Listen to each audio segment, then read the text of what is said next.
from Balanced Life with Julie. I'm a health coach and nutritionist. And who are you? Oh, I am Kaz. I am the owner of Key Health and Wellness in Whitby. And we're a wonderful wellness center. We do massage therapy, reflexology, Reiki, grief counseling. We have holistic facial services. We're your one-stop shop for wellness. Yeah. And this is the wellness movement on H.E.R network on ZINGOTV, channel 251. Remember to download both the Barn Burner and the ZINGOTV apps on the App Store on your devices. And when you download, make sure to rate and leave a comment. Both apps are free. ZINGOTV is also available on Google Chromecast, Amazon Fire and Fire TV sticks, Roku and Roku sticks, also on all smart TVs from 2016 forward. Oh my God, I didn't mess it up. Whoa! Woo, woo, woo, Good woo. job. I think we should just leave it right there. Nothing else needs to be said. Okay, we're done. Stellar job. Thank now you. Let's just sit for silence. Actually, so today is where we sit for silence, right? Today is November 11th. And it is all about remembering those who heroically fought and gave their life or even came back with a totally different life. So we thank you all and we remember. Yeah. So at 11, is it 11:11? I think it's 11:11. Yeah. So whatever you're doing at 11:11, please observe some silence. And now we're going to talk about something that's not really silent. We're going to talk about kids. Yeah, kids are loud.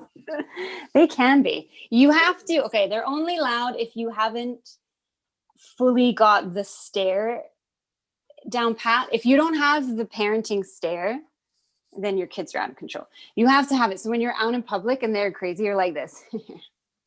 And then that's it. People can't see that. I'm doing the face. Those who know the face, they know the face. But yeah, seriously, you have to have that. What we wanted to talk about was kids versus no kids. Yeah, there's we're pretty similar in age. When we were growing up, it was like a pretty standard thing. You left school, you found someone, you got married, you had children. And now that's not the case. People are either waiting till much later in life to have children, or they're just saying, nah. Yeah. So it's crazy. I'm in the nah category. What's really interesting though is I know quite a few women, my sister-in-law being one of them, who had kids later, like late 30s, early 40s, that kind of deal. She kind of did the whole career thing and then decided, not that she stopped her career, but she got to a certain point and then she had kids. But she lives in the States and they don't have 1-year mat leave. So she was totally doing conference calls while breastfeeding and just making sure that they only saw her head. Wow. So I'll actually speak from my experience. I didn't really feel like a lot of women talk about that biological thing of like they get to a certain age and then they just feel like they want to be a mom. I never really got that. I had girlfriends around me having kids and I think babies are cute, and they've got great personalities, but I just never felt that. And I thought, okay, well, I kind of just kept putting it off, and it just didn't happen. And now with my significant other, I just tease him. I'm like, when you get to 70, we'll just adopt a couple of kids. But there were also like really serious reasons why I didn't have kids. One of them being like just the climate emergency, which at the time everybody talked about as climate change, but now we know we're full on in a climate emergency. So that really kind of held me back of like, what is the world going to look like 50 years from now? Like, are we going to have fresh water and all of that kind of stuff? So that was one of the things. And then the other thing also is I do feel very strongly that even though we have women working with these awesome careers and stuff, not everybody, but there's this kind of push. We still don't have national daycare in this country. and a lot of the household stuff tends to fall on working women. So there isn't like a even playing field when it comes to kind of the child rearing responsibilities and the household responsibilities. So So for me, I was always the wild child. My sister is 2 years older, and she was the, always got perfect grades, went to college, went to university, married a good standing man, had a house built, and everyone was like, she's the traditional one. And then she just decided, I don't want children. me, And it was like, I was like, but what? And then I ended up being the one having the children. And I remember distinctly my grandmother, who thankfully got to see both of my children before she passed. She was holding I think she was holding my son. And she's like, I never thought you would have children. And I was like, why? She's like, because you're so selfish. oh, Which is 100% true. And I guess I knew I would have children. It just didn't, I don't know. It just happened. Just one day we were like, maybe we'll try for a baby. And it didn't happen overnight, but then we had a baby. And I was 23. No, yeah, 23 when I had my first. And I'm so glad, because now they're so much older. Gosh, Brianna's like going to get her driver's license in a month or so.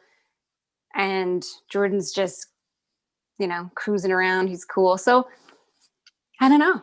I feel like now I'm in this peak time in my life where I can just be like, okay, kids, I'm going out for a few hours. Have a good one. Don't burn the house down.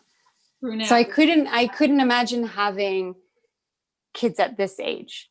Mhm. But like you said, like your sister-in-law, more and more people are doing the kind of travel, work, establish themselves, and then they start having their family later on in life. So things are definitely shifting, or they're just opting to not. And I assume you get asked this question a lot, because my sister does, and it drives her crazy. People are like, oh, do you have children? And she's like, no. And they're like, why? What happened? Why do you not have children? Why are you so selfish? Yes, they're just like, what do you mean you don't have children? Like it's like a expectation. You're a female. What do you mean you haven't fulfilled that prophecy? It is Having children. it is a total societal pressure of like, if you have a reproductive system and you're a female, you should be pushing out babies. Mm-hmm. But not a lot of people ask the question of like, is someone fit to be a parent or a mother, right? Mm-hmm. And let's face it, there's a lot of people who had some super effed up childhoods, myself included. And I think like my effed up childhood is initially what got me to not be as interested in having my own kids, because I was just really worried that I was going to mess them up. Well, now I know that obviously I've done a lot of work on myself and I wouldn't mess them up. But the other part of it is like, I am rebellious by nature. And so I kind of go, well, you know what, society, I don't need to be doing what you tell me to do. I'm going to do my own thing. And the cool thing about it is that I have time to devote to things that a lot of my friends who have kids don't have time to do. Like, I'm more involved in social justice movements. I'm more involved in what's going on with the climate emergency. I have time to go to events and to reach out to politicians and to have those conversations, where I see a lot of my mom friends, they're just busy trying to make sure that their kids, especially right now with everything that's going on, that their kids are like getting through school, and obviously they don't have the events that they normally have, and just that their kids are emotionally okay with everything that's been going on the past several months. And that's something that I don't necessarily have to do, but it doesn't mean that I don't care about the state of the world or I'm super selfish. It's just that I take what time I have and funnel my energy into other things that I think are still also important. I mean, if I was super selfish, I would just live in a massive house and have like 10 cars or something. That's like, you know. Well, it's very interesting when you have children because you still do all those same things.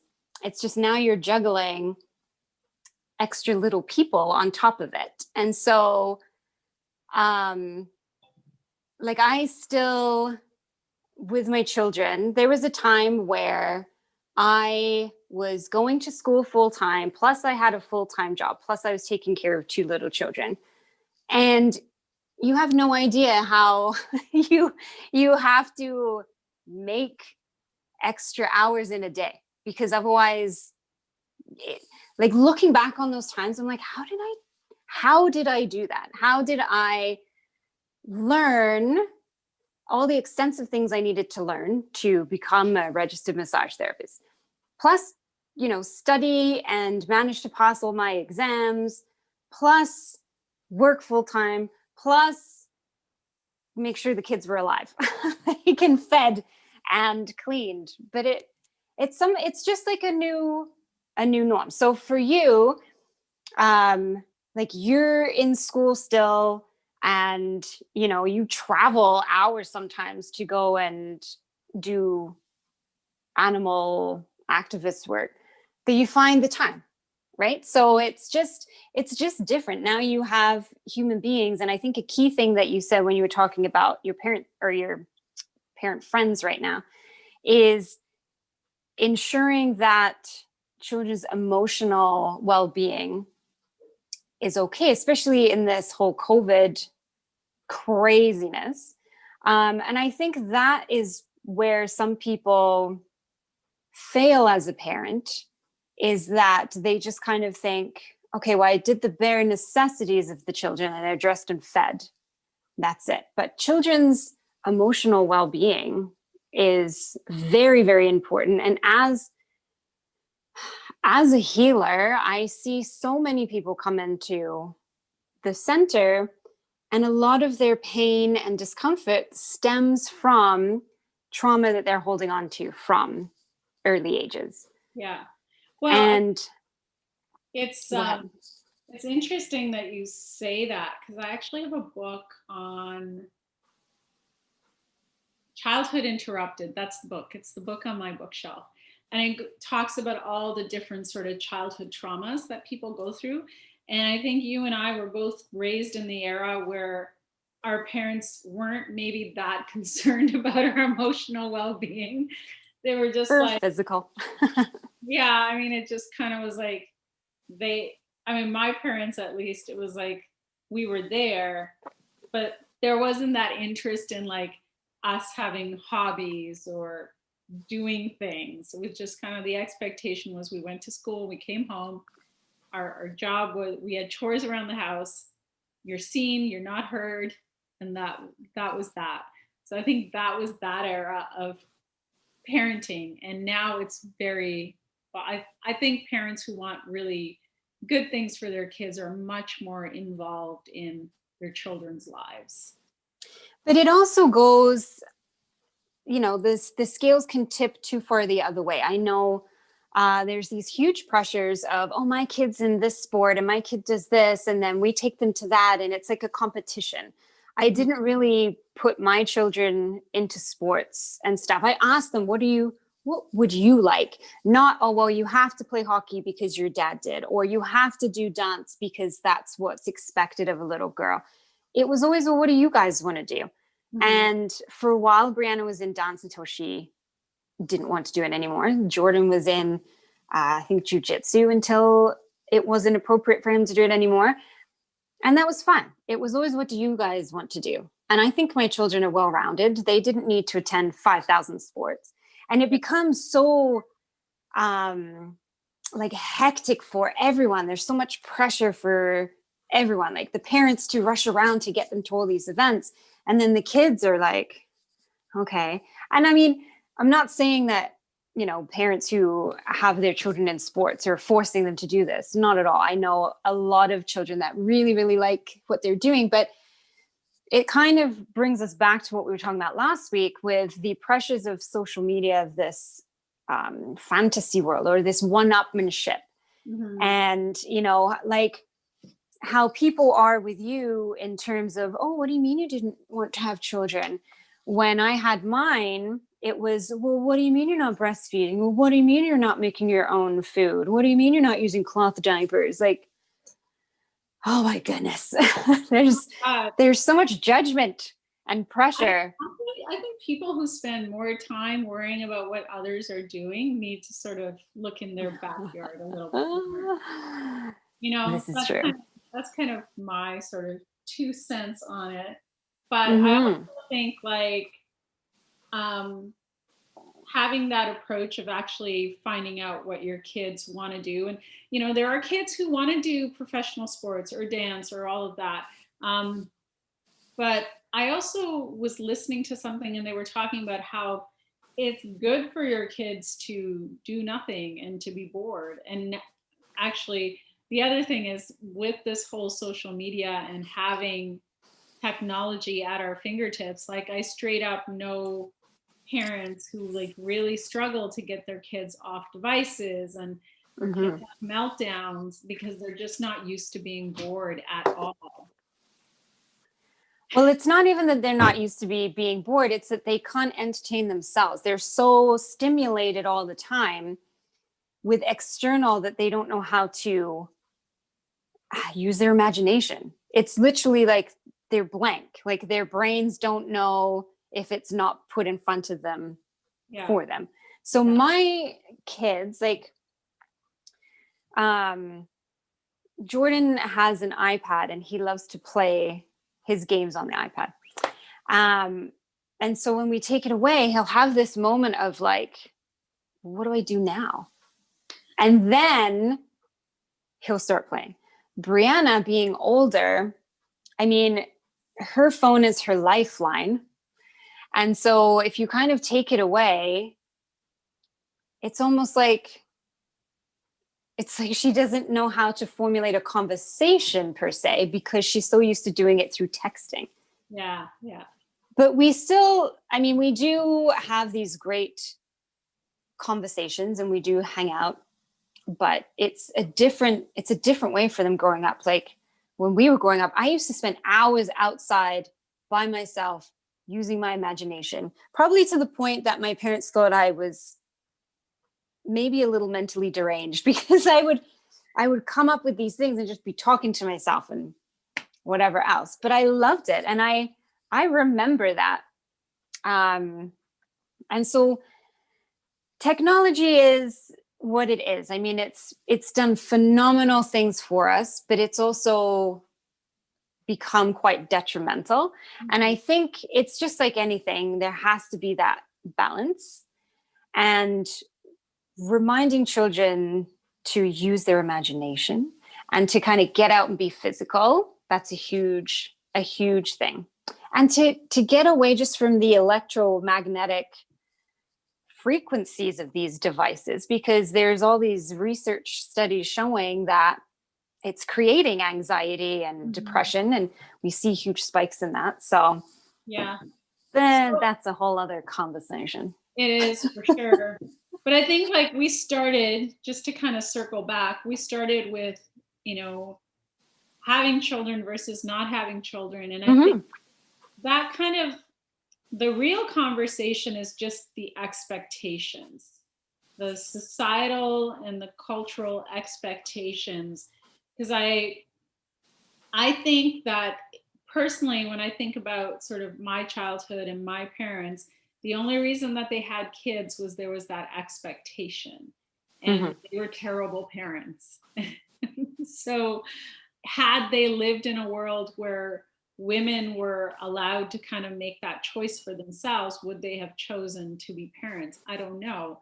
And I think that sort of also is a relevant conversation for anyone. And I think it, like, we're so conditioned that you go to school and you try and start a career or have a decent paying job or whatever it is, that expectation is still there, that there's there are steps that you need to be following in order to live a fulfilled life. And those steps are very formulaic, and I don't think they're necessarily the path for everyone. I think Mhm.